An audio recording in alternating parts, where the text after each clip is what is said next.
Sisters అందరికీ praise the Lord. సహోదరియరే నిమ్మెల్లరిಗೂ ప్రైజ్ ద లార్డ్. దేవుని కృపను బట్టి మీరందరూ బాగున్నారని ನಮ್ಮುತ್ತಾ ఉంటున్నాం. ದೇವ್ರ ಕೃಪೆಯಿಂದ ನೀವೆಲ್ಲರೂ ಚೆನ್ನಾಗಿದ್ದೀರಿ ಎಂಬುದಾಗಿ ನಂಬ್ತಾ ಇದ್ದೇವೆ.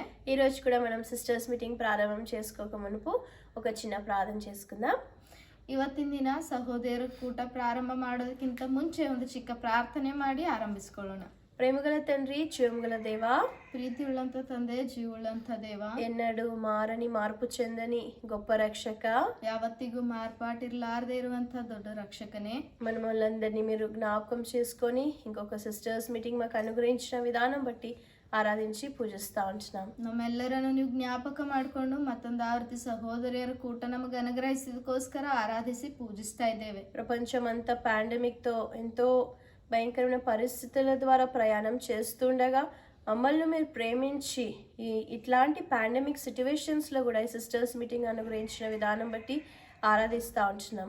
ಪ್ರಪಂಚವೆಲ್ಲ ಈ ವ್ಯಾಧಿಯಿಂದ, ಬಾಧೆಯಿಂದ, ಪೀಡನೆಯಿಂದ ಬಳಲ್ತಾ ಇದ್ದಾಗಲೂ ಕೂಡ ದೇವ ನಮ್ಮನ್ನು ಜ್ಞಾಪಕ ಮಾಡಿಕೊಂಡು ಈ ಬಾಧೆಕರವಾದಂಥ ಸ್ಥಿತಿಯಲ್ಲಿ, ಪೀಡನೆಯಲ್ಲಿ ಕೂಡ ನಮ್ಮನ್ನು ಪ್ರೀತಿಸಿ ನೀವು ಕೊಟ್ಟಿರುವಂಥ ವಾಕ್ಯಕ್ಕೋಸ್ಕರ, ಸಹೋದರಿಯರ ಕೂಟಕ್ಕೋಸ್ಕರ ವಂದನೆ ಸಲ್ಲಿಸ್ತಾ ಇದ್ದೇವೆ. మమ్మల్ని భయంకరమైన పరిస్థితులలో నుంచి ప్రయాణం చేసినప్పటికీ కూడా మీ వాక్యం ద్వారా మమ్మల్ని ఆదరిస్తూ ఓదారుస్తున్న విధానం బట్టి, మీ ప్రేమను బట్టి ಆರಾಧಿಸ್ತಾ ఉంటున్నామయ్యಾ. ಅನೇಕ ಭಯಂಕರವಾದಂಥ ಪರಿಸ್ಥಿತಿಗಳಿಂದ ನಾವು ಹಾದು ಹೋಗ್ತಾ ಇದ್ರು ಕೂಡ ನಿಮ್ಮ ವಾಕ್ಯವು ಆಧರಿಸುವಂಥದ್ದಾಗಿದೆ. ಅದಕ್ಕೋಸ್ಕರ ವಂದನೆ ಸಲ್ಲಿಸ್ತಾ ಇದ್ದೇವೆ. ఈ వాక్యం లేకపోతే మా పరిస్థితులు ఎట్లా ఉండోదో మాకు అర్థం కాదేసయ్యా. ಒಂದು ವೇಳೆ ನಿಮ್ಮ ವಾಕ್ಯ ಇರ್ಲಾರದೆ ಇದ್ರೆ ನಮ್ಮ ಪರಿಸ್ಥಿತಿ ಯಾವ ರೀತಿ ಇರ್ತಾ ಇತ್ತೋ ನಮಗೆ ಗೊತ್ತಿಲ್ಲ ದೇವ. ఈ రోజు కూడా సింగింగ్లో వాక్యం చెప్పే విషయంలో అన్ని దాంట్లో సహాయం చేస్తారని నమ్మి స్తుతిస్తూ, ಇವತ್ತಿನ ದಿನ ಹಾಡು ಹಾಡುವುದರಲ್ಲಿ, ವಾಕ್ಯ ಹೇಳೋದ್ರಲ್ಲಿ ನೀವು ಸಹಾಯ ಮಾಡ್ತೀರಿ ಎಂಬುದಾಗಿ ನಂಬಿ ಸ್ತುತಿಸ್ತಾ, మీ యొక్క సిలువ ప్రేమను బట్టి ఆరాధించి పూజిస్తూ, ನಿನ್ನ ಶಿಲುಬೆಯ ಪ್ರೀತಿ ನಿಮಿತ್ತವಾಗಿ ಆರಾಧಿಸ್ತಾ ಪೂಜಿಸ್ತಾ, యేసుక్రీస్తు నామమున ప్రార్థించి అడిగి వేడుకుంటున్నాం తండ్రి. ಯೇಸು ಕ್ರಿಸ್ತನ ನಾಮದಲ್ಲಿ ಪ್ರಾರ್ಥಿಸಿ ಬೇಡಿ ಹೊಂದಿದ್ದೇವೆ ತಂದೆ. ఆమేన్.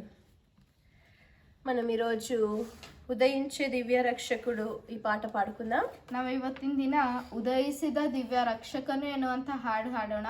మన ప్రభువైన యేసుక్రీస్తు వారు మనల్ని రక్షించడానికి ఈ భూమికి తెంచి దేవుడు ఎంతగానో తన ప్రాణాన్ని అర్పిస్తా వచ్చాడు. ಕರ್ತನಾದಂಥ ಯೇಸು ಕ್ರಿಸ್ತನವರು ನಮ್ಮನ್ನು ಪ್ರೀತಿಸಿ ನಮ್ಮನ್ನು ರಕ್ಷಿಸುವುದಕ್ಕೋಸ್ಕರ ಈ ಭೂಮಿಗೆ ಇಳಿದು ಬಂದು, ಧರೆಗಿಳಿದು ಬಂದು ನಮಗೋಸ್ಕರ ಮಾಡಿರುವಂಥ ಈ ಶಿಲ್ಬೆ ಕಾರ್ಯವನ್ನು ನೋಡೋಣ. ఈ పాట మనం అందరం కలిసి పాడుకుందాం. ಈ ಹಾಡು ನಾವೆಲ್ಲರೂ ಸೇರಿ ಹಾಡ್ಕೊಳ್ಳೋಣ. ಉದಯಿಸಿದ ದಿವ್ಯ ರಕ್ಷಕನು ಘೋರಾಂಧಕಾರ ಲೋಕದಲ್ಲಿ, ಮಹಿಮೆ ಕ್ರಿಸ್ತನು ಉದಯಿಸಿದ ರಕ್ಷಣೆ ಬೆಳಕು ಕೊಡುವನು, ರಕ್ಷಣೆ ಬೆಳಕು ಕೊಡುವನು. ಉದಯಿಸಿದ ದಿವ್ಯ ರಕ್ಷಕನು ಘೋರಾಂಧಕಾರದಿ ದೀಪವಿಲ್ಲದೆ ಹಳವೇಳೆ ಬೀಳುತ್ತಿರಲು, ಘೋರಾಂಧಕಾರದಿ ದೀಪವಿಲ್ಲದೆ ಹಲವೇಳೆ ಬೀಳ್ತಿರಳು, ದುಃಖ ನಿರಾಶೆ ಯಾತ್ರಿಕರೆಲ್ಲ ದಾರಿ ತಪ್ಪಿರುವಾಗ, ದುಃಖ ನಿರಾಶೆ ಯಾತ್ರಿಕರೆಲ್ಲ ದಾರಿ ತಪ್ಪಿರುವಾಗ, ಮಾರ್ಗದರ್ಶಿಯಾಗಿ ನಡೆಸುವವರನ್ನು, ಮಾರ್ಗದರ್ಶಿಯಾಗಿ ನಡೆಸುವವರನ್ನು ಪ್ರಭುಪಾದ ಸನ್ನಿಧಿಗೆ, ದಿವ್ಯ ರಕ್ಷಕನು ಪ್ರಕಾಶ ಬೆಳಕು ಉದಯಿಸಿದ ಈ ದಾರಿಗೆ, ದಿವ್ಯ ರಕ್ಷಕನು ಪ್ರಕಾಶ ಬೆಳಕು ಉದಯಿಸಿದ ಈ ದಾರಿಗೆ, ಉದಯಿಸಿದ ದಿವ್ಯ ರಕ್ಷಕನು ಘೋರಾಂಧಕಾರ ಲೋಕದಲ್ಲಿ, ಮಹಿ ಮಹಿಮೆ ಕ್ರಿಸ್ತನು ಉದಯಿಸಿದ ರಕ್ಷಣೆ ಬೆಳಕು ಕೊಡುವನು, ರಕ್ಷಣೆ ಬೆಳಕು ಕೊಡುವನು. ಉದಯಿಸಿದ ದಿವ್ಯ ರಕ್ಷಕನು ಚಿಂತೆ ವಿಚಾರ ತುಂಬಿರುವಾಗ ಲೋಕವೇದನೆ ಕೇಳಿ, ಚಿಂತೆ ವಿಚಾರ ತುಂಬಿರುವಾಗ ಲೋಕವೇದನೆ ಕೇಳಿ, ಪಾಪನಿಂದ ನಶಿಸಿ ಹೋದ ಮಾನವರಿಗಾಗಿ, ಪಾಪನಿಂದ ನಶಿಸಿ ಹೋದ ಮಾನವರಿಗಾಗಿ ಆತ್ಮವಿಮೋಚಕನು ಮರಣ ಹೊಂದಿ, ಆತ್ಮವಿಮೋಚಕನು ಮರಣ ಹೊಂದಿ ನಿತ್ಯ ಜೀವ ಕೊಡುವನು. ದಿವ್ಯ ರಕ್ಷಕನು ಪ್ರಕಾಶ ತಾರೆ ಉದಯಿಸಿದ ರಕ್ಷಿಸಲು, ದಿವ್ಯ ರಕ್ಷಕನು ಪ್ರಕಾಶ ತಾರೆ ಉದಯಿಸಿದ ರಕ್ಷಿಸಲು, ಉದಯಿಸಿದ ದಿವ್ಯ ರಕ್ಷಕನು ಘೋರ ಅಂಧಕಾರ ಲೋಕದಲ್ಲಿ ಮಹಿಮೆ ಕ್ರಿಸ್ತನು ಉದಯಿಸಿದ ರಕ್ಷಣೆ ಬೆಳಕು ಕೊಡುವನು, ರಕ್ಷಣೆ ಬೆಳಕು ಕೊಡುವನು. ಉದಯಿಸಿದ ದಿವ್ಯ ರಕ್ಷಕನು ಪರಲೋಕ ತಂದೆ ಕರುಣಿಸಿ ನಮ್ಮ ಕಳುಹಿಸಿದ ಪ್ರಭು ಕ್ರಿಸ್ತನನ್ನು, ಪರಲೋಕ ತಂದೆ ಕರುಣಿಸಿ ನಮ್ಮ ಕಳುಹಿಸಿದ ಪ್ರಭು ಕ್ರಿಸ್ತನನ್ನು, ಲೋಕಾಂಧರಿಗೆ ದೃಷ್ಟಿ ಕೊಡಲು ಬಂದನು ಕ್ರಿಸ್ತ ಪ್ರಭು, ಲೋಕಾಂಧಕರಿಗೆ ದೃಷ್ಟಿ ಕೊಡಲು ಬಂದನು ಕ್ರಿಸ್ತ ಪ್ರಭು. ಕತ್ತಲಿನಿಂದ ದೈವ ಬೆಳಕಿಗೆ, ಕತ್ತಲಿನಿಂದ ದೈವ ಬೆಳಕಿಗೆ ತಂದಾನು ಕ್ರಿಸ್ತ ಪ್ರಭು. ಸೈತಾನ ಸಂಕೋಲೆಗಳನ್ನು ಉದಯಿಸಿದ ರಕ್ಷಕನು, ಸೈತಾನ ಸಂಕೋಲೆಗಳನ್ನು ಮುರಿಯಲು ಉದಯಿಸಿದ ರಕ್ಷಕನು, ಉದಯಿಸಿದ ದಿವ್ಯ ರಕ್ಷಕನು ಘೋರ ಅಂಧಕಾರ ಲೋಕದಲ್ಲಿ ಮಹಿಮೆ ಕ್ರಿಸ್ತನು ಉದಯಿಸಿದ ರಕ್ಷಣೆ ಬೆಳಕು ಕೊಡುವನು, ರಕ್ಷಣೆ ಬೆಳಕು కొడువను ఉదయించిన దివ్య రక్షకను. ఇప్పుడు మనం కొంచెం సేపు వాక్యం విందాం. ಇವಾಗ ನಾವು ಸ್ವಲ್ಪ ಹೊತ್ತು ದೇವರ ವಾಕ್ಯವನ್ನು ಕೇಳೋಣ.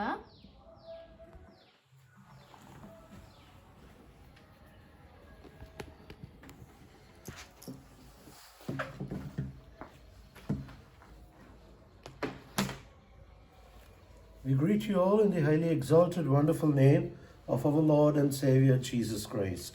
ನಾವು ನಿಮ್ಮೆಲ್ಲರನ್ನು ಕರ್ತನಾದ ಯೇಸು ಕ್ರಿಸ್ತರ ಅತಿ ಶ್ರೇಷ್ಠವಾದಂತಹ ಹೆಸರಿನಲ್ಲಿ ನಿಮಗೆ ಶುಭಾಶಯಗಳು ತಿಳಿಸ್ತಾ ಇದ್ದೇವೆ. And as we come to this last sisters meeting of this year, we praise God for His faithfulness through the past year. ಕಳೆದ ವರ್ಷವೆಲ್ಲ ದೇವರ ನಂಬಿಗಸ್ತಿಕೆಗಾಗಿ ಮತ್ತೆ ತಿರುಗಿ ಈ ವರ್ಷದ ಕಡೆಯ ಸಹೋದರಿಯರ ಕೂಟಕ್ಕೆ ಕರ್ತನ ನಡೆಸಿದಕ್ಕಾಗಿ ಆದಾಗ ನಾವು ಎಷ್ಟೋ ವಂದಿಸ್ತೇವೆ. And the next week will be Christmas, so we will not be having sisters meeting. ಮುಂದಿನ ವಾರ ನಮಗೆ ಕ್ರಿಸ್ಮಸ್ ಇರುತ್ತದೆ, ಅದಕ್ಕಾಗಿ ನಾವು ಸಹೋದರಿಯರ ಕೂಟ ಹೊಂದಿರೋದಿಲ್ಲ. And then the week after that will be New Year, so even then we will not be having the sisters meeting. ಮತ್ತೆ ಅದಾದ ನಂತರ ಹೊಸ ವರ್ಷದ ಮೊದಲನೇ ದಿನ ಇರ್ತದೆ, ಅದಕ್ಕಾಗಿ ಆ ದಿನದಲ್ಲಿ ಕೂಡ ನಾವು ಸಹೋದರಿಯರ ಕೂಟ The ಹೊಂದಿರುವಂತವರಾಗಿರೋದಿಲ್ಲ. past year times have changed and patterns have changed and situations have changed. ಕಳೆದ ವರ್ಷವೆಲ್ಲ ಮತ್ತೆ ಎಷ್ಟೋ ಪರಿಸ್ಥಿತಿಗಳು, ನಮೂನೆಗಳು, ಪದ್ಧತಿಗಳೆಲ್ಲ ಬದಲಾವಣೆ ಆಗ್ತಾ ಬಂದಿವೆ. We never imagined a day when we would not be able to walk into the courts of the Lord. ನಾವು ಕರ್ತನ ಆಲಯದಲ್ಲಿ ಅಂಗಳದಲ್ಲಿ ತಿರುಗಿ ನಾವು ಸೇರ್ತೇವೆ, ನಡೀತೇವೆ ಅನ್ನುವಂಥದ್ದು ನಾವೆಂದೂ ಆಲೋಚಿಸಿಲ್ಲ. We never thought that we will be restricted from coming to the house of the Lord. ದೇವರ ಮನೆಯಿಂದ ನಾವು ಎಷ್ಟೋ ದೂರವಾಗಿರ್ತೇವೆ, ನಾವು ದೇವರ ಮನೆಯಿಂದ ನಮ್ಮನ್ನು ದೂರವಾಗಿ ಇಡ್ತಾರೆ ಅನ್ನುವಂತ ಆಲೋಚನೆ ಕೂಡ ನಮಗೆ ಅನೇಕ ಸಾರಿ ಬಂದಿಲ್ಲ. But it is God who allowed all these situations. ಆದರೆ ಇವೆಲ್ಲಾ ಪರಿಸ್ಥಿತಿಗಳು ನಮ್ಮ ಜೀವಿತದಲ್ಲಿ ಅನುಮತಿಸಿರುವಂತದ್ದು ಕೇವಲ ದೇವರನೇ ಆಗಿದ್ದಾನೆ. And we very firmly recognize that it is the hand of the Lord that is working His purpose. ನಾವು ಖಚಿತವಾಗಿ ತಿಳಿದಂತವರು ಅರಿತಂತವರಾಗಿದ್ದೇವೆ, ದೇವರ ಬಲವುಳ್ಳಂತ ಹಸ್ತವೇ ನಮ್ಮ ಪಕ್ಷದಲ್ಲಿ ಕಾರ್ಯ ಸಾಧಿಸ್ತಾ ಬರ್ತಾ ಇದೆ. We'll turn our Bibles to Matthew's Gospel in chapter 1. ನಮ್ಮ ಸತ್ಯವೇದಗಳನ್ನು ಮತ್ತಾಯನ ಬರೆದ ಸುವಾರ್ತೆ ಮೊದಲನೇ ಅಧ್ಯಾಯಕ್ಕೆ ನಾವು ತಿರುಗಿಸೋಣ. Matthew's Gospel in chapter 1 and verse 23. ಮತ್ತಾಯ ಸುವಾರ್ತೆ ಮೊದಲನೇ ಅಧ್ಯಾಯ 23ನೇ ವಚನ. It says, "The virgin will be with a child and will give birth to a son, and they will call him Emmanuel, which means God with us." ಇಗೋ, ಒಬ್ಬ ಕನ್ನಿಕೆಯು ಗರ್ಭಿಣಿಯಾಗಿ ಮಗನನ್ನು ಹಡೆಯುವಳು, ಆತನಿಗೆ Immanuel ಎಂದು ಹೆಸರಿಡುವರು ಎಂಬುದು ದೇವರು ನಮ್ಮ ಕೂಡ ಇದ್ದಾನೆಂದು ಈ ಹೆಸರಿನ ಅರ್ಥ. And let us look to the Lord so that the Lord can grant utterance. ದೇವರು ಉಚ್ಚಾರಣೆ ಕೊಡೋದಕ್ಕೋಸ್ಕರವಾಗಿ ಆತನ ಕಡೆಗೆ ನಾವು ನೋಡೋಣ. Our gracious, loving, living Heavenly Father, we do come unto Thy presence through the highly exalted name of the Lord and Savior Jesus Christ. We worship You, O Lord, for the past year, though it's been so uncertain, though it's been so demanding, and though it's been so disappointing in many ways. Yet, amidst all this chaos, confusion, amidst all these blizzard circumstances, O Lord, boomeranging around us, You have not left us, so we worship You. You have stood with us, O Lord, and You have spoken to us, and You have led us, O Lord. You have kept us, so we worship You. We pray that this time might be greatly blessed of Thee. In translation, grant grace. Keep both of us hidden under the efficacy of the precious blood of the Lord. And we pray, O Lord, that Christ might be exalted supremely above everything. We pray for every sister who is hearing the word of God. In a special way, You might touch them, and You might, O Lord, equip them. You might engulf them so that they can walk worthily for the call with which You've called them. Thank You for having heard our prayer. For this we pray with all thanksgiving in the highly exalted, wonderful, gracious name of our Lord and Savior Jesus Christ. Amen. What a privilege it is that the Word of God speaks to every category of society. ಸಮಾಜದ ಎಲ್ಲಾ ಪಂಗಡದ ಎಲ್ಲಾ ವರ್ಗದ ಜನರಿಗೂ ದೇವರ ವಾಕ್ಯ ಇದ್ದದ್ದಕ್ಕಾಗಿ ನಾವು ಎಷ್ಟು ಸೌಭಾಗ್ಯ ಹೊಂದಿದಂತವರಾಗಿದ್ದೇವೆ. When you come to the Word of God is sufficient for every person in every situation. ದೇವರ ವಾಕ್ಯದ ಹತ್ರ ನಾವು ಬಂದಾಗ, ದೇವರ ವಾಕ್ಯದ ನಾವು ಸಮೀಪವಾಗಿ ಸೇರಿ ಬರುವಾಗ, ಪ್ರತಿ ಪರಿಸ್ಥಿತಿಯಲ್ಲಿ ಪ್ರತಿ ವ್ಯಕ್ತಿಗೂ ಆತನ ಮಾತು ನಮಗಿದೆ. And in seasons as this, when the world is celebrating Christmas and other festival activities, ಈ ಪ್ರಪಂಚವೆಲ್ಲ ಕ್ರಿಸ್ಮಸ್ ಮತ್ತೆ ಇನ್ನು ವಿಧವಾದಂತಹ ಹಬ್ಬದ ವಾತಾವರಣದಲ್ಲಿ ಇರುವಂತಹ ಸಂದರ್ಭದಲ್ಲಿ we mostly look to the Word of God into the characters that are involved in the Christmas scene. ಮತ್ತೆ ನಾವು ಕ್ರಿಸ್ಮಸ್ ದೃಶ್ಯದಲ್ಲಿ ಭಾಗವಾಗಿರುವಂತ ಕೆಲವು ಜನರ ಮೇಲೆ ಇರುವಂತಹ ವಾಕ್ಯವನ್ನು ನಾವು ಧ್ಯಾನ ಬಹು ಸಾರಿನ ಮಾಡುವಂತರಾಗಿದ್ದೇವೆ. So let us turn our attention to Matthew's Gospel and chapter 1. ನಮ್ಮ ಈ ದೃಷ್ಟಿ ಗಮನವೆಲ್ಲ ಮತ್ತಾಯ ಸುವಾರ್ತೆ 1ನೇ ಅಧ್ಯಾಯದ ಕಡೆಗೆ ತಿರುಗಿಸಿಕೊಳ್ಳೋಣ. And we know that the story very crucially revolves around the character of Mary. ಈ ಮರಿಯಳ ಸುತ್ತಲೇ ಎಷ್ಟೋ ಗಂಭೀರವಾಗಿ ಈ ಎಲ್ಲಾ ಚಿತ್ರಣ ಎಷ್ಟೋ ಗಂಭೀರವಾಗಿ ಕೇಂದ್ರೀಕೃತವಾಗಿರುವಂತದ್ದು ನಾವು ನೋಡ್ತೇವೆ. So as the Holy Spirit God leads us and equips us, we will try to see a threefold background of this character called Mary.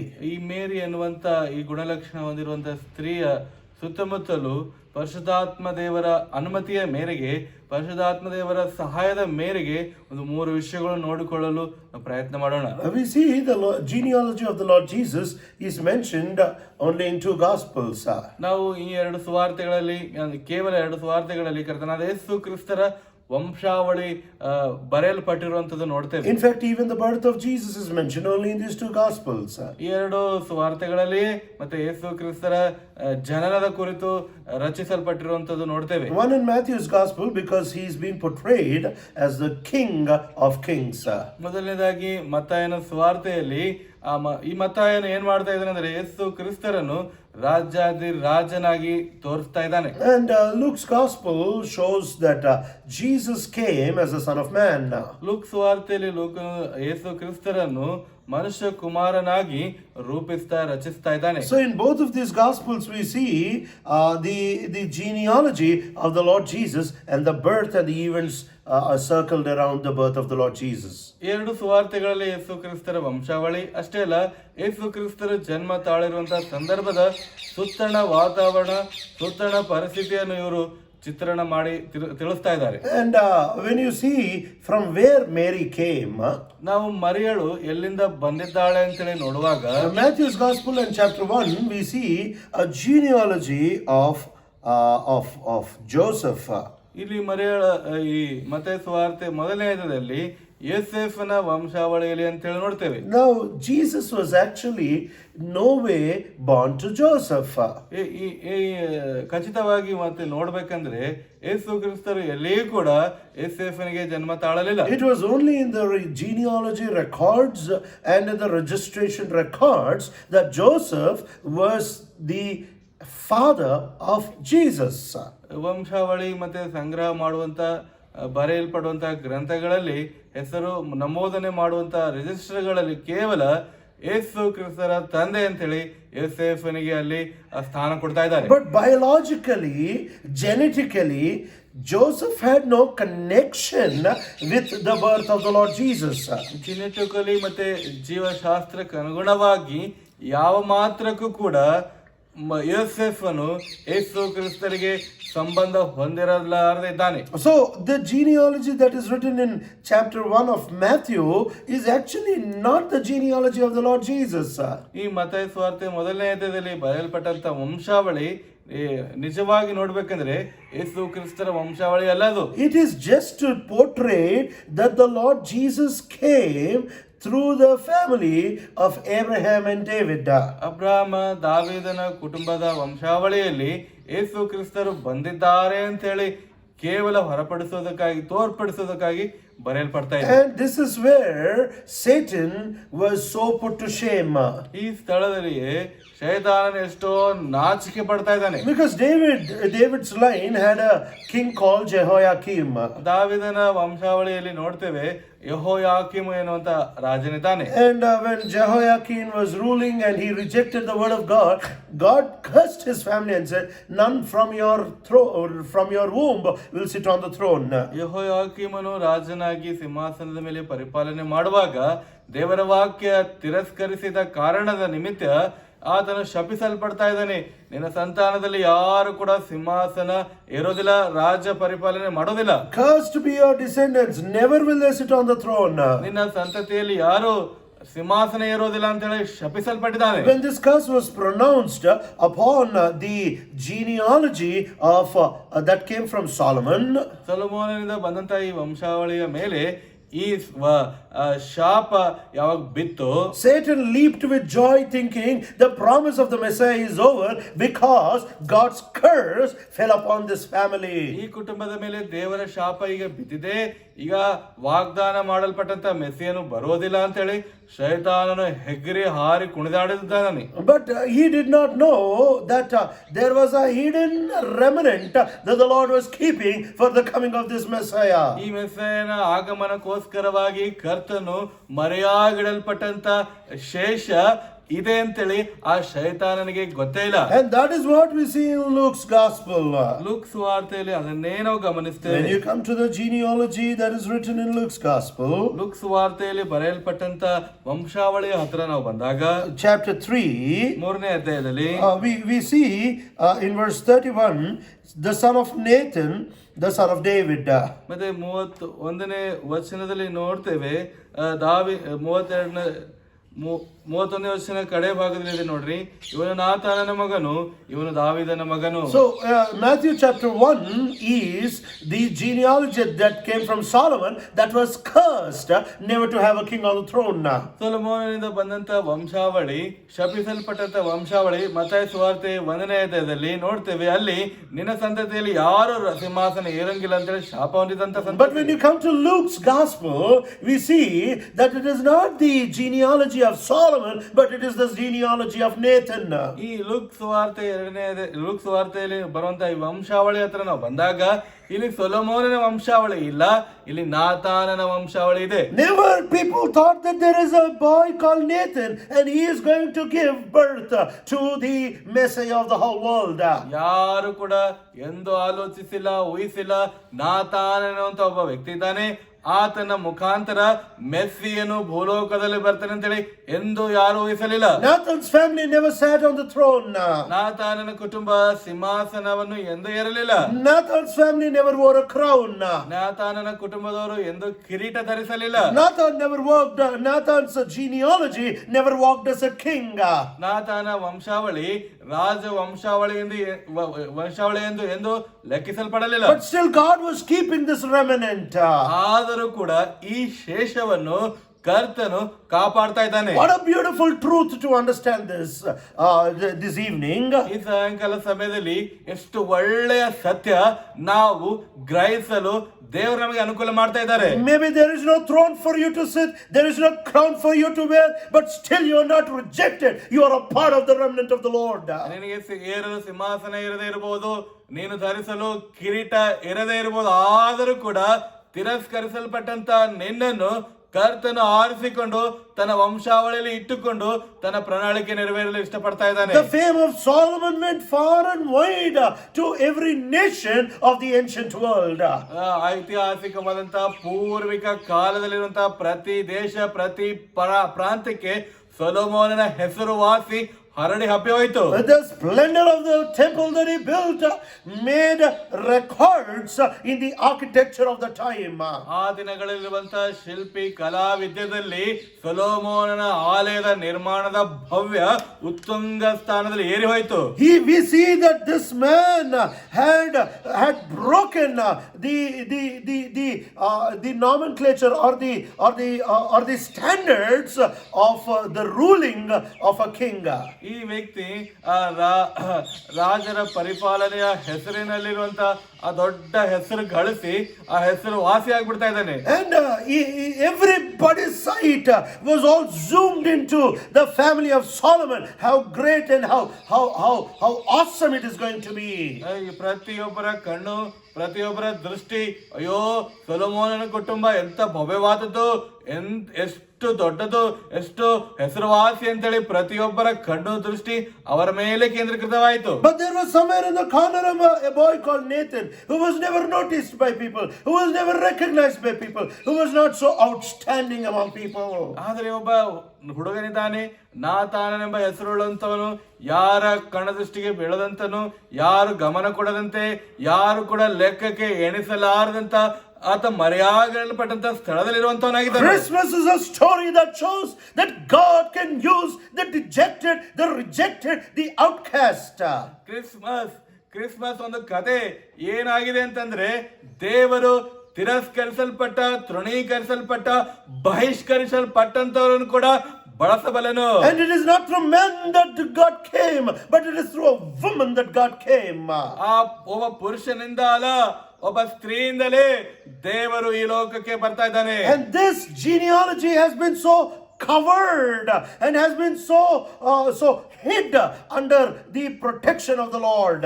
ಈ ವಂಶಾವಳಿ ಎಷ್ಟೋ ಕರ್ತನ ಅಧೀನದಲ್ಲಿ, ಕರ್ತನ ಆಶ್ರಯದಲ್ಲಿ ಬಚ್ಚಿಡಲ್ಪಟ್ಟು ಮರೆಯಾಗಿಡಲ್ಪಟ್ಟಂತದಾಗಿತ್ತು. Your today may not be so grand, your today may not be so great, your today may not be so glorious. ಈ ದಿನ ನೀನು ಒಬ್ಬ ಹೆಸರುವಾಸಿಯಾಗಿರದೇ ಇರ್ಬೋದು, ಒಂದು ಪ್ರಖ್ಯಾತಿ ಇಲ್ಲದೆ ಇರುವಂತವನಾಗಿರ್ಬೋದು, ಯಾವ ಹೆಸರು, ಯಾವ ಮಾನ ಮರ್ಯಾದೆ ಇಲ್ಲದಂತವನಾಗಿರ್ಬೋದು. But your today's situation and your today's circumstance can have no right to define your tomorrow.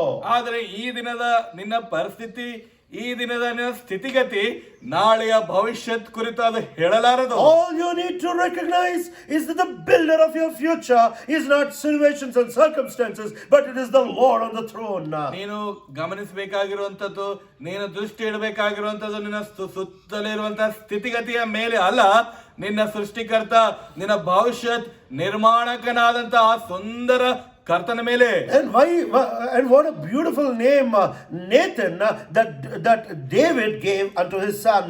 ಯಾಕೆ ಇಷ್ಟು ಅದ್ಭುತವಾದಂತ ಹೆಸರು ದಾವೀದನು ನಾತಾನನಂತೇಳಿ ತನ್ನ ಮಗನಿಗೆ ಹೇಳ್ತಾ ಇದ್ದಾನೆ? When Nathan had put David to open rebuke and shame where he lost all his reputation. ತನ್ನ ಎಲ್ಲ ಹೆಸರು, ಎಲ್ಲ ತನ್ನ ಸ್ಥಾನಮಾನ ಆತ ಕಳ್ಕೊಂಡಾಗ ಅದರಿಗೆ ಬಹಿರಂಗವಾಗಿ ಗದರಿಸ್ತಾ ಇದ್ದಾರೆ. Nathan put David to shame by exposing his sin.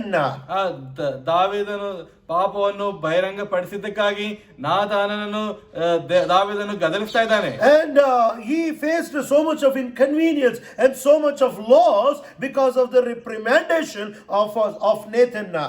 ನಾತಾನನ ಆ ಬಹಿರಂಗ ಹೊರಪಡಿಸುವಂತ ಆ ಪಾಪದ ನಿಮಿತ್ತವಾಗಿ ದಾವೀದನು ಎಷ್ಟೋ ಅವಮರ್ಯಾದೆಗೆ ಗುರಿ ಆಗ್ತಾ ಇದ್ದಾನೆ. And we see that David kept that name to his own son who was born to Bathsheba. ಬತ್ಷೆಬೆಗೆ ಹುಟ್ಟಿರುವಂತ ಆ ಮಗನಿಗೆ ನಾತಾನನ್ ಅಂತೇಳಿ ದಾವೀದನ ಹೆಸರಿಡ್ತಾ A ಇದ್ದಾನೆ. very difficult name. ಬಹು ಕಷ್ಟಕರವಾದ ಹೆಸರು. A name that disciplined him so much. ಆ ಹೆಸರು ಎಷ್ಟೋ ಅವನಿಗೆ ಗಲಿಬಿಲಿಗೊಳಿಸ್ತಾ ಇದೆ. A name that disciplined and that corrected David in his life. ಆ ಹೆಸರು ಏನ್ ಮಾಡ್ತಾ ಇದೆ ಅಂತಂದ್ರೆ ದಾವೀದನ ಜೀವಿತ ಎಷ್ಟೋ ಕ್ರಮಶಿಕ್ಷಣದಲ್ಲಿ, ಎಷ್ಟೋ ಸರಿಯಾದಂತ ವಿಧಾನದಲ್ಲಿ ತಂದಿಡ್ತಾ ಇದೆ. It was so inconvenient, but yet he named his son as Nathan. ಆದ್ರೆ ಎಷ್ಟೋ ಅಸ್ತವ್ಯಸ್ತ ಆಗ್ತಾ ಇದೆ, ಆದರೂ ಕೂಡ ತನ್ನ ಮಗನಿಗೆ ನಾತಾನ್ ಅಂತ ಹೆಸರಿಡ್ತಾ ಇದ್ದಾನೆ. That is the family that the Lord chose. ಅದೇ ಕುಟುಂಬ ಕರ್ತನ ಆರಿಸ್ಕೊಳ್ತಾ ಇದ್ದಾನೆ. Especially as sisters, ವಿಶೇಷವಾಗಿ ಸಹೋದರಿಯರಾಗಿ when God disciplines us, ನಮಗೆ ದೇವರು ಕ್ರಮಶಿಕ್ಷಣದಲ್ಲಿ ತರುವಾಗ, sometimes maybe through our husbands, ಕೆಲವು ಸಂದರ್ಭದಲ್ಲಿ ನಮ್ಮ ಗಂಡಂದಿರ ಮೂಲಕ, and sometimes maybe through the situations, ಕೆಲವು ಸಂದರ್ಭಗಳಲ್ಲಿ ನಮಗೆ ಸುತ್ತಮುತ್ತಲಿರುವಂತಹ ಸ್ಥಿತಿಯ ಪರಿಸ್ಥಿತಿಯ ನಿಮಿತ್ತ, maybe because of parents, ಮತ್ತೆ ತಮ್ಮ ತಂದೆ ತಾಯಿಗಳ ಮೂಲಕವಾಗಿರಬಹುದು. they may look very small. The discipline and those corrections may look very meager and very less. ಅವರು ಬಹು ಚಿಕ್ಕವರಾಗಿ ನಮ್ಮ ದೃಷ್ಟಿಯಲ್ಲಿ ಅಲ್ಪರಾಗಿ ಕಂಡು, ಮತ್ತೆ ಅವರು ತರುವಂತಹ ಕ್ರಮಶಿಕ್ಷಣ ನಮ್ಮ ದೃಷ್ಟಿಯಲ್ಲಿ ಬಹು ಸಾಮಾನ್ಯವಾಗಿ ಅಲ್ಪವಾಗಿ ಕಂಡರೂ ಕಾಣಬಹುದು. And maybe we see and we say, this correction is going to keep me hidden from fame, from name and from the throne.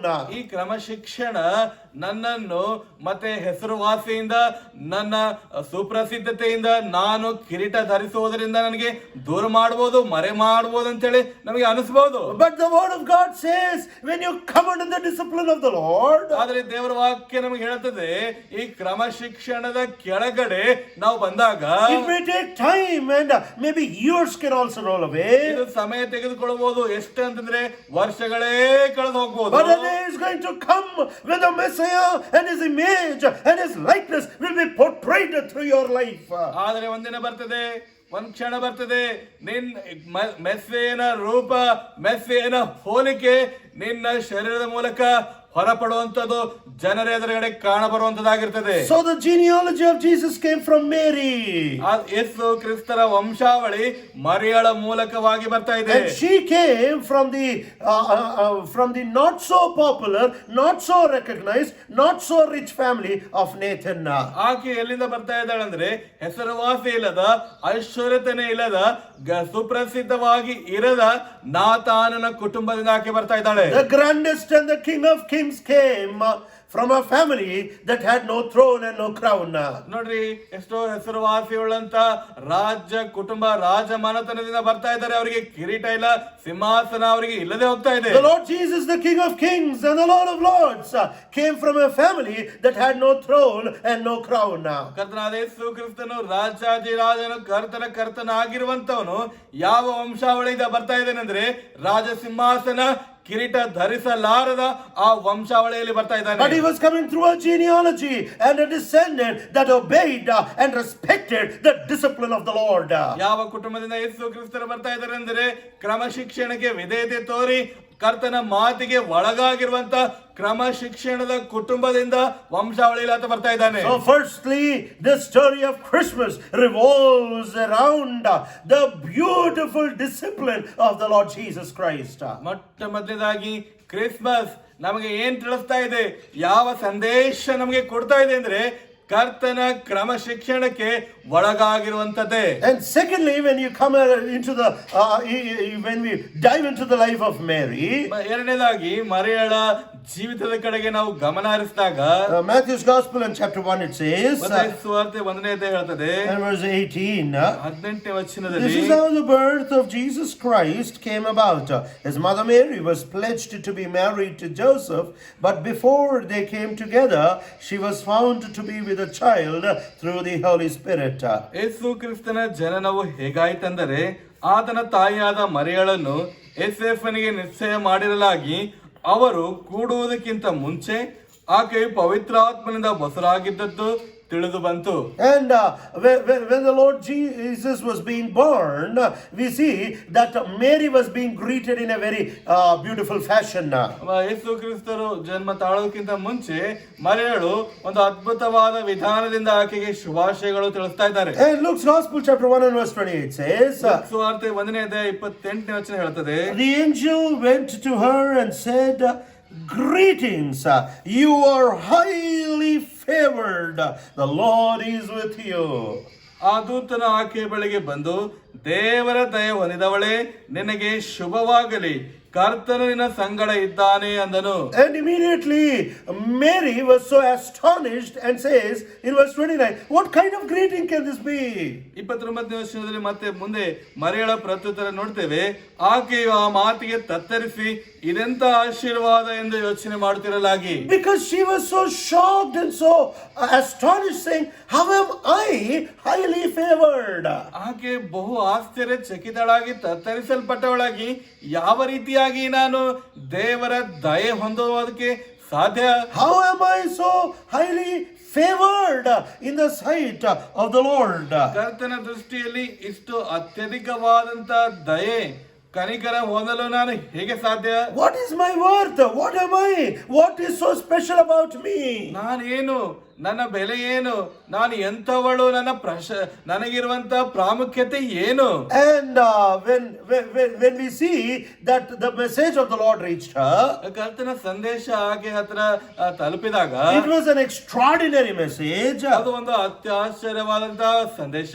But then she agreed and she said, I am the Lord's servant, may it happen to me. ಆಕೆ ಹೇಳ್ತಾ ಇದ್ದಾಳೆ, ನಾನು ಕರ್ತನ ದಾಸಿ ಆಗಿದ್ದೇನೆ, ನನ್ನ ಜೀವಿತದಲ್ಲಿ ಇದು ಸಂಭವಿಸಿದ್ರೆ ಸಂಭವಿಸಲಿ. And when she agreed and gave herself to the command of the Lord, ಆಕೆ ಒಪ್ಪಿಗೆ ಸೂಚಿಸಿ ಕರ್ತನ ಆಜ್ಞೆಗೆ ತನ್ನನ್ನು ತಾನು ಒಳಗೊಡಿಸಿಕೊಂಡಿದ್ದಕ್ಕಾಗಿ we see that she was already pledged to be married to a man called Joseph.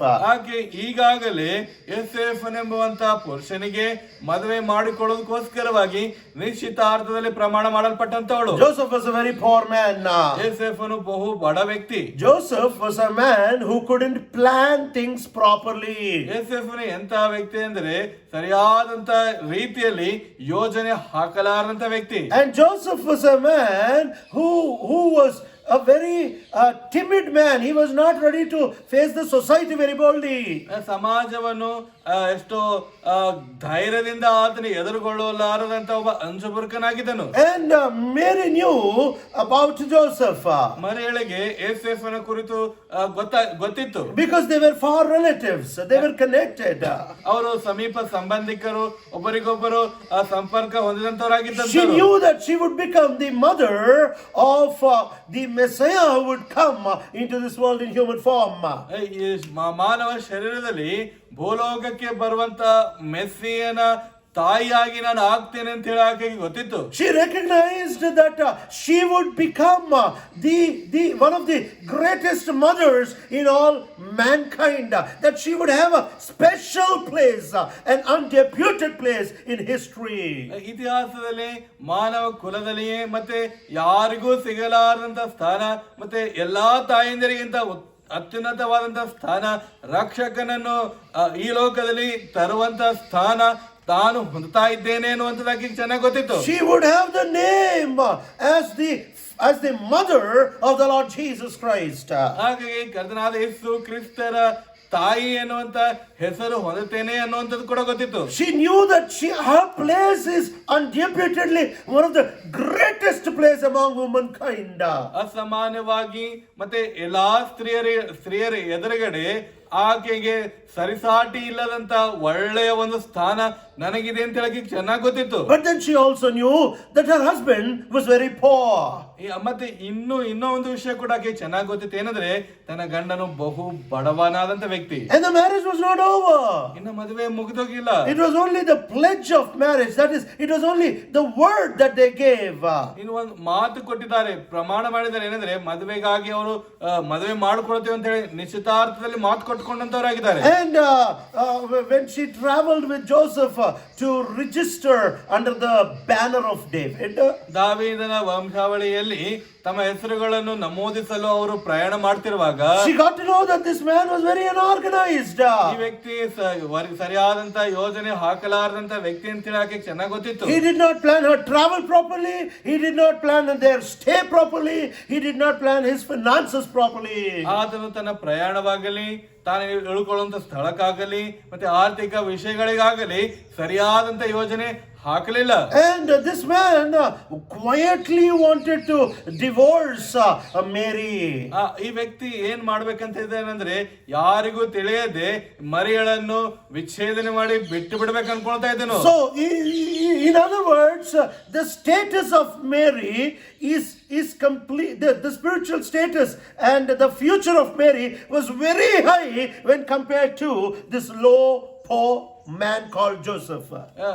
ಆತ್ಮೀಯ ಸ್ಥಿತಿಗತಿ ಈ ಯೋಸೇಫ ಬಡವನಾಗಿರುವಂತ ಮತ್ತೆ ಯಾವ ಯೋಜನೆ ಹಾಕಲಾರದಂತ ಈ ಅನಾಗರಿಕನ ಸಮಾನವಾಗಿರುವಂತ ಯೋಸೇಫನ ಆತ್ಮೀಯ ಸ್ಥಿತಿಗಿಂತ ಮರಿಯಳ ಆತ್ಮೀಯ ಸ್ಥಿತಿ ಅತ್ಯುನ್ನತವಾದಂತ ಮಟ್ಟದಲ್ಲಿತ್ತು. Her future name and fame would far outseed the name and fame of Joseph. ಮರಿಯಳ ಯೋಸೇಫನ ಹೆಸರಿಗಿಂತ, ಯೋಸೇಫನ ಸುಪ್ರಸಿದ್ಧಿಗಿಂತ, ಮಾನ ಪ್ರಭಾವಕ್ಕಿಂತ ಮರಿಯಳ ಭವಿಷ್ಯತ್ ಹೆಸರು ಸುಪ್ರಸಿದ್ಧವಾಗಿರುವಂತದಾಗಿಂತದ್ದು. In other words, she understood one thing, that Joseph was in no way qualified to be called the husband of Mary. ಇನ್ನೊಂದು ಮಾತು ಹೇಳ್ಬೇಕಂತಂದ್ರೆ ಮರಿಯಳ ಗಂಡನಾಗಿ ಅರ್ಹತೆ ಹೊಂದಲು ಯಾವ ವಿಧಾನದಲ್ಲಿ ಕೂಡ ಯೋಸೇಫನು ಸರಿಸಮಾನನಾಗಿದ್ದಿಲ್ಲ. But we see that Mary respected the pledge that she made.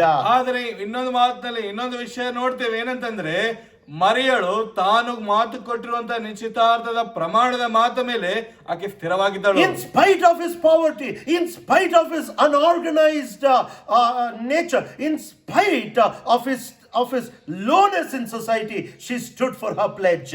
ಆತನ ಬಡ ಪರಿಸ್ಥಿತಿ, ಸರಿಯಾದ ವ್ಯವಸ್ಥೆ ಹೊಂದಲಾರದಂತ ಆತನ ಯೋಚನೆ ಮತ್ತೆ ಸಾಮಾಜಿಕ ಪರವಾದಂತ ಯಾವ ಸ್ಥಿತಿಗತಿ ಸರಿಯಾಗಿ ಇಲ್ಲದೇ ಇದ್ದರೂ ಕೂಡ ಮರಿಯಳು ತನ್ನ ಪ್ರಮಾಣದ ಮೇಲೆ ಯೇಸುವಿನ ಕುರಿತು ದೃಢ ನಿಶ್ಚಯ ಹೊಂದಿದವಂತಳಾಗಿದ್ದಾಳೆ. What a beautiful picture of the gospel. ಸುವಾರ್ತೆಯ ಎಷ್ಟು ಅದ್ಭುತವಾದ ಚಿತ್ರಣ ನೋಡ್ರಿ. We are not at all worthy like Joseph. ನಾವು ಯೋಸೇಫನಂತೆ ಯಾವ ಯೋಗ್ಯತೆ ಇಲ್ಲದಂತವರು. But yet God keeps his pledge, not because of us, but because of him.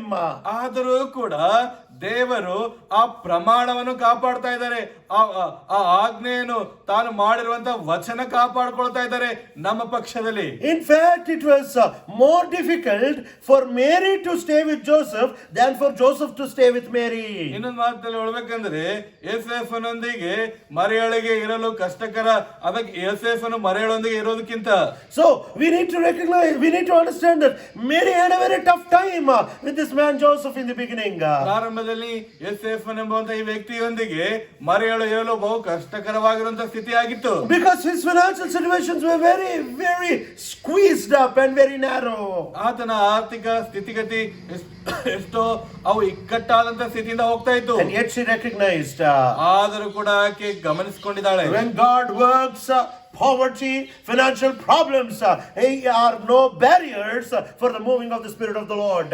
ದೇವರು ಕಾರ್ಯ ಮಾಡುವಂತ ಸಂದರ್ಭದಲ್ಲಿ ಆರ್ಥಿಕ ಸ್ಥಿತಿಗತಿ, ಸಾಮಾಜಿಕ ಸ್ಥಿತಿಗತಿಗಳಾಗಲಿ ದೇವರ ಆತ್ಮನ ಕಾರ್ಯಕ್ಕೆ ಯಾವ ಅಡ್ಡಿಪಡಿಸುವುದಿಲ್ಲ ಅಂತ ಹೇಳಿ ಗುರುತಿಸಿದ್ದಾಳೆ. And then finally we see, ಕಡೆಯದಾಗಿ ನಾವು ನೋಡ್ತೇವೆ, when this Mary was greeted by the Lord's angel, ಕರ್ತನ ದೂತನ ಮೂಲಕವಾಗಿ ಈ ಮರಿಯಳು ಶುಭಾಶಯ ಹೊಂದಿದ ನಂತರ, and she goes to meet Elizabeth. ಆಕೆ ತನ್ನ ಸಮೀಪ ಸಂಬಂಧಿಯಾಗಿರುವಂತ ಎಲಿಜಬೆತ್ ಹತ್ರ ಹೋಗ್ತಾ ಇದ್ದಾಳೆ. Immediately she sings a song. ಆಕೆ ತಕ್ಷಣವೇ ಹಾಡು ಹಾಡ್ತಾ ಇದ್ದಾಳೆ. It was not because of force that she agreed to the plan of the Lord. ಕರ್ತನ ಆಲೋಚನೆ ಯಾವುದೋ ಬಲವಂತದ ನಿಮಿತ್ತವಾಗಿ ಆಕೆ ಅಂಗೀಕರಿಸಲಿಲ್ಲ. When you read Luke's Gospel chapter 1 and from verse 46 to 55, ನಾವು ಲೂಕ್ ಸುವಾರ್ತೆ ಮೊದಲನೇ 46ನೇ ವಚನದಿಂದ 55ನೇ ವಚನದವರೆಗೆ ಓದಿದೆ ಆದರೆ, we see that she is singing a song that is revolving around the grace and the mercy of the Lord. ಆಕೆ ಹಾಡು ಹಾಡ್ತಾ ಇದ್ದಾಳೆ ಯಾವುದರ ಮೇಲೆ ಆಧಾರವಾಗಿದೆ ಅಂದ್ರೆ ಕರ್ತನ ಕೃಪೆ ದಯೆ ಮೇಲೆ. And she says in verse 52, he brought down rulers from their thrones but has lifted up the humble.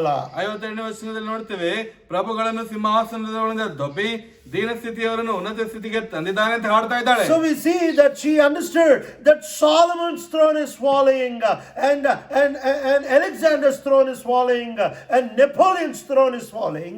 ಹಾಗೆ ನೋಡ್ತಾ ಇದ್ದಾಳೆ, ಸೊಲೊಮೋನನ ಸಿಂಹಾಸನ ಬೀಳ್ತಾ ಇದೆ, ಅಲೆಕ್ಸಾಂಡರ್ನ ಸಿಂಹಾಸನ ಉರುಳಿ ಬೀಳ್ತಾ ಇದೆ, ನೆಪೋಲಿಯನ್ ಸಿಂಹಾಸನ ಕೂಡ ಕೆಳಗೆ ಉರುಳಿ ಬೀಳುವಂತದ್ದು ನೋಡ್ತಾ ಇದ್ದಾಳೆ. And this girl or this virgin recognized that out of her feeble, humble womb the King of Kings is going to come. ಈ ಕನ್ನಿಕೆ, ಈ ಹುಡುಗಿ ಏನು ಗುರುತಿಸ್ತಾ ಇದ್ದಾಳೆ ಅಂದ್ರೆ, ಈ ಬಲಹೀನವಾದಂತ ಈ ಎಳೆ ಪ್ರಾಯದ ತನ್ನ ಗರ್ಭದ ಮೂಲಕ ರಾಜಾದಿ ರಾಜನು ಕರ್ತನು ಆಳ್ವಿಕೆ ಮಾಡುವಂತನು ಬರ್ತಾ ಇದ್ದಾನೆ ಅನ್ನೋದನ್ನ ನೋಡ್ತಾ ಇದ್ದಾಳೆ. Not a sign of pride in her heart. ಆಕೆ ಹೃದಯದಲ್ಲಿ ಯಾವುದೇ ಗರ್ವದ ಸೂಚನೆ ಇಲ್ಲ. Not a sign of show off or display of self in her soul. ಆಕೆ ಪ್ರಾಣದಲ್ಲಿ ತನ್ನ ಸ್ವಯಂ ತೋರಿಸಿಕೊಳ್ಳುವಂತ ತನ್ನ ಸ್ವಯಂ ಅನ್ನು ಹೊರಗಡೆ ಪ್ರದರ್ಶಿಸುವಂತ ಯಾವುದೇ ಮೆಚ್ಚುಗೆ ಇಲ್ಲ. In spite of heavenly experience, ಈ ಪರಲೋಕದ ಅನುಭವದ ಮಧ್ಯದಲ್ಲಿಯೂ ಕೂಡ, in spite of the testimony of a great saint called Elizabeth, ಎಲಿಜಬೆತ್ತಳ ಈ ದೇವರ ಜನರಾಗಿರುವ ಎಲಿಜಬೆತ್ತಳ ಈ ಸಾಕ್ಷಿಯ ಮಧ್ಯದಲ್ಲಿ ಕೂಡ, in spite of a biological miracle happening within herself, ತನ್ನ ಶರೀರದಲ್ಲಿ ಜರುಗ್ತಾ ಇರುವಂತ ಈ ಜೀವಶಾಸ್ತ್ರದ ಪ್ರಕ್ರಿಯೆ ಮಧ್ಯದಲ್ಲಿ ಕೂಡ, in spite of this biological miracle that is happening, ತನ್ನ ಶರೀರದಲ್ಲಿ ನಡೆಯುವಂತ ಈ ಜೀವಶಾಸ್ತ್ರದ ಅದ್ಭುತದ ಮಧ್ಯದಲ್ಲಿಯೂ ಕೂಡ, unexplainable thing that is going on, that a virgin is bearing a child. ಈ ಕನ್ನಿಕೆ ಅಂದ್ರೆ ವಿವರಿಸಲು ಅಸಾಧ್ಯವಾದಂತ ಮಾತು ಕನ್ನಿಕೆ ಗರ್ಭಧರಿಸಿ ಮಗುವನ್ನು ಹಳೆಯುವಂತ ಸಂದರ್ಭದಲ್ಲಿ there was not an inch of pride within her. ಆಕೆಯ ಹೃದಯದಲ್ಲಿ ಒಂದು ಇಂಚಿನಷ್ಟು ಕೂಡ ಗರ್ವ ಅನ್ನುವಂಥದ್ದು ಕಾಣ್ತಾ ಇಲ್ಲ. And she says, I'm humble, I'm poor, I'm hungry. ಆಕೆ ಹೇಳ್ತಾ ಇದ್ದಾಳೆ, ನಾನು ದೀನಳು, ನಾನು ಹಸಿವೆಂದಿದಂತವಳು, ನಾನು ತಗ್ಗಿಸಲ್ಪಟ್ಟಂತವಳು. She says, I'm poor, ನಾನು ಬಡವಳಾಗಿದ್ದಾಳೆ ಅಂತ ಹೇಳ್ತಾ ಇದ್ದಾಳೆ. I am hungry, ನಾನು ಹಸಿವೆಂದಿದ್ದೇನೆ, I am rejected, ನಾನು ತಿರಸ್ಕರಿಸಲ್ಪಟ್ಟಂತವಳು, I'm not worthy for all this. ನಾನು ಇವೆಲ್ಲದಕ್ಕೂ ಯೋಗ್ಯಳಲ್ಲ. Her humility kept her oriented to bring the King of Kings into this earth. ಆಕೆಯ ದೀನ ಸ್ಥಿತಿ, ಆಕೆಯ ದೀನತ್ವ ರಾಜಾದಿ ರಾಜನನ್ನು ಕರ್ತನನ್ನು ಈ ಲೋಕದಲ್ಲಿ ತೆಗೆದುಕೊಂಡು ಬರಲು ಆಧಾರ ಕೇಂದ್ರವಾಗ್ತಾ ಇದೆ. It was through humble and unnoticed family that Mary came.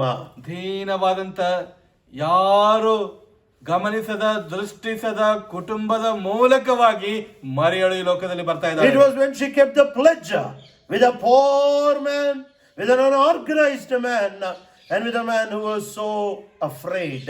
ಭಯದಿಂದ ಕೂಡಿರುವಂತ, ಈ ಲೋಕದ ಯಾವುದೇ ನಾಗರಿಕತೆಯ ವ್ಯವಹಾರ ಗೊತ್ತಿಲ್ಲದಂತ ಬಡವನಾಗಿರುವಂತಹ ವ್ಯಕ್ತಿಯೊಂದಿಗೆ ತಾನು ಮಾಡಿರುವಂತ ಪ್ರಮಾಣ ಆಣೆಯನ್ನು ಕಾಪಾಡಿಕೊಳ್ಳಲಾಗಿ ದೃಢ ನಿಶ್ಚಯ ಪಟ್ಟಾಗ, In spite of having a biological miracle that is going to turn the world upside down happening within her, ಆಕೆಯ ಒಳಗಡೆ ಈ ಜೀವಶಾಸ್ತ್ರದ ಅದ್ಭುತ ಜರುಗಿದಾಗ ಪ್ರಪಂಚವೇ ತಲೆ ಕೆಳಗೆ ಆಗುವಂತಹ ಪರಿಸ್ಥಿತಿ ಸಂಭವಿಸಲಿಕ್ಕಿರುವಾಗಲೂ ಕೂಡ she never left her humility.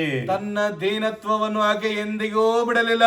That day, because she kept her humility, she was able to bring the physical Lord Jesus. ಆಕೆ ಆ ದಿನ ತನ್ನ ದೀನತ್ವವನ್ನು ಕಾಪಾಡಿಕೊಂಡಿದ್ದಕ್ಕಾಗಿ ಭೌತಿಕವಾದ, ಶಾರೀರಿಕವಾದ ಯೇಸು ಕ್ರಿಸ್ತರನ್ನು ಈ ಲೋಕದಲ್ಲಿ ತರಲು ಸಾಧ್ಯವಾಗ್ತಾ ಇದೆ. But when you regard the Lord Jesus Christ and keep your humility in your heart, ಯೇಸು ಕ್ರಿಸ್ತರನ್ನು ನೀನು ಗಣನೆಗೆ ತಂದಾಗ, ಯೇಸು ಕ್ರಿಸ್ತರಿಗೆ ನೀವು ಗೌರವ ಕೊಟ್ಟು ನಿನ್ನ ಹೃದಯದಲ್ಲಿ ದೀನತ್ವವನ್ನು ಕಾಪಾಡಿಕೊಂಡಾಗ, in spite of humble situations, when you stand for your pledge, ನಿನ್ನ ಆಜ್ಞೆ, ನಿನ್ನ ಆಣೆಯ ಪರಿಸ್ಥಿತಿ, ನೀನು ಮಾಡಿರುವಂತಹ ಪ್ರಮಾಣವನ್ನು ಕಾಪಾಡಿಕೊಳ್ಳಲು ನೀನು ದೀನ ಸ್ಥಿತಿಯಲ್ಲಿ ನಿಂತಾಗಲೂ ಕೂಡ, in spite of keeping your faithfulness, when you keep your faithfulness in spite of humble and unnoticed situations, ಯಾರು ಗಮನಿಸಲಾರದಂತಹ ಪರಿಸ್ಥಿತಿಯಲ್ಲಿ ಕೂಡ ನಿನ್ನ ಪ್ರಮಾಣಕ್ಕೆ ನೀನು ನಂಬಿಗಸ್ತನಾಗಿ ನಿಂತಾಗ, a day will come for sure before you meet the Lord, ಕರ್ತನಿಗೆ ನೀನು ಭೇಟಿ ಆಗುವುದಕ್ಕಿಂತ ಮುಂಚೆಯೇ ಒಂದು ಕ್ಷಣ, ಒಂದು ಗಳಿಗೆ ಬರ್ತದೆ ಖಚಿತವಾಗಿ, when the Lord Jesus Christ will be seen in your life. ಯೇಸು ಕ್ರಿಸ್ತರನ್ನ ಜೀವಿತದ ಮುಖಾಂತರ ಕಾಣ ಬರ್ತಾರೆ. Not physically, but spiritually, in your nature and in your attitude. ಭೌತಿಕವಾಗಿ ಅಲ್ಲ, ಆತ್ಮಿಕವಾಗಿ ನಿನ್ನೊಳಗಡೆ, ನಿನ್ನ ಸ್ವಭಾವದಲ್ಲಿ, ನಿನ್ನ ಹೋಲಿಕೆಯಲ್ಲಿ. This Christmas is not just a celebration that Mary gave birth to Jesus. ಈ Christmas ಕೇವಲ ಮರಿಯಳು ಯೇಸು ಕ್ರಿಸ್ತರಿಗೆ ಜನ್ಮ ತಾಳಿದ್ದಾಳೆ ಅಂತೇಳಿ ಸಂಭ್ರಮ ಮಾಡೋದಕ್ಕಾಗಿ ಅಲ್ಲ. It is a celebration where God is giving a beautiful opportunity that every sister can give the Lord Jesus Christ a beautiful display through their life. ಈ Christmas ದೇವರು ಪ್ರತಿಯೊಬ್ಬ ಸ್ತ್ರೀಗೆ ಒಂದು ಅವಕಾಶ ಕೊಡ್ತಾ ಇದ್ದಾನೆ. ಯಾವ ಅವಕಾಶ ಅಂದ್ರೆ, ಪ್ರತಿಯೊಬ್ಬ ಸ್ತ್ರೀ ಅದ್ಭುತವಾದಂತ, ಸುಂದರವಾಗಿರುವಂತ ಯೇಸು ಕ್ರಿಸ್ತರ ಸ್ವರೂಪ ಹೋಲಿಕೆ ತಮ್ಮ ಮೂಲಕವಾಗಿ ಪ್ರದರ್ಶಿಸಲು. 2000 years ago, a woman gave birth to the Lord Jesus, and it is so glorious. 2000 ವರ್ಷಗಳ ಹಿಂದೆ ಒಬ್ಬ ಸ್ತ್ರೀ, ಒಬ್ಬ ಕನ್ನಿಕೆ ಯೇಸು ಕ್ರಿಸ್ತರಿಗೆ ಜನ್ಮ ತಾಳಿದ್ದಾಳೆ. ಅದೆಷ್ಟೋ ಸುಂದರವಾದ, ಅದ್ಭುತವಾದ ವಿಷಯ. How beautiful if every born again sister can display the Lord Jesus through her life. How much more glorious it will be. ಮತ್ತೆ ಪ್ರತಿಯೊಬ್ಬ ಸ್ತ್ರೀಯು ತನ್ನ ಮೂಲಕವಾಗಿ, ತನ್ನ ಜೀವಿತದ ಮೂಲಕವಾಗಿ ಕರ್ತನಾದ ಯೇಸು ಕ್ರಿಸ್ತರಿಗೆ ಜನ್ಮ ತಾಳಿದರೆ, ಕರ್ತನಾದ ಯೇಸು ಕ್ರಿಸ್ತರಿಗೆ ಪ್ರದರ್ಶಿಸಿದರೆ, ತೋರಿಸಿದರೆ, ಅದು ಎಷ್ಟು ಮಹಿಮೆಕರವಾಗಿಯೂ, ಎಷ್ಟು ಅಂದ, ಚಂದ, ಸೌಂದರ್ಯವಾಗಿಯೂ ಇರ್ತದಲ್ಲ. Unnoticed, ಯಾರು ಗಣನೆಗೆ ಬಾರಲಾರದಂತವರು, and being so humble, ಎಷ್ಟು ದೀನವಾಗಿ keeping her pledge. ತನ್ನ ಆಣೆ ಪ್ರಮಾಣ ಕಾಪಾಡಿಕೊಂಡು Let us pray. ಪ್ರಾರ್ಥನೆ ಮಾಡೋಣ. Our gracious, loving, living Heavenly Father, thank you for these few words. ನಮ್ಮ ಜೀವಿತದಲ್ಲಿ ಈ ಮಾತುಗಳನ್ನು ನೀವೇ ಆಶೀರ್ವದಿಸಿ ನಮ್ಮ ಹೃದಯಗಳಲ್ಲಿ ನಿಮ್ಮನ್ನು ಹಿಂಬಾಲಿಸಲಿಕ್ಕೆ ಸಹಾಯ ಮಾಡಿ. ಮರಿಯಲಪ್ಲೆ ನನ್ನನ್ನು ನಮ್ಮನ್ನು ನೀವೇ ಮಾರ್ಪಡಿಸ್ತಾ ಬರಬೇಕಂತೆ ನಮ್ಮನ್ನು ನಾವು ತಗ್ಗಿಸ್ಕೊತಾರೆ ನಿಮ್ಮ ಹೆಮ್ಮೆ ಸಲ್ಲಿಸ್ತಾ ಯೇಸು ಸ್ವಾಮಿ ಹೆಸರಲ್ಲಿ ಬೇಡಿ ಹೊಂದಿದ್ದೇವೆ ತಂದೆ. Kindly pay attention to few announcements.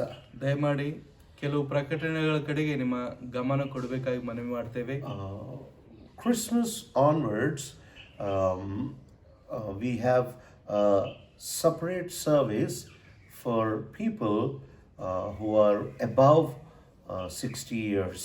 Christmas ನಂತರ ನಾವು 60 ವರ್ಷ ಮೇಲ್ಪಟ್ಟಿರುವಂಥ ಸಹೋದರ ಸಹೋದರಿಯರಿಗೆ ಪ್ರತ್ಯೇಕವಾದಂಥ ಸೇವೆಯ ಆರಾಧನೆ ಭಾಗ ಇರ್ತದೆ. And also children with mothers with little children also can come.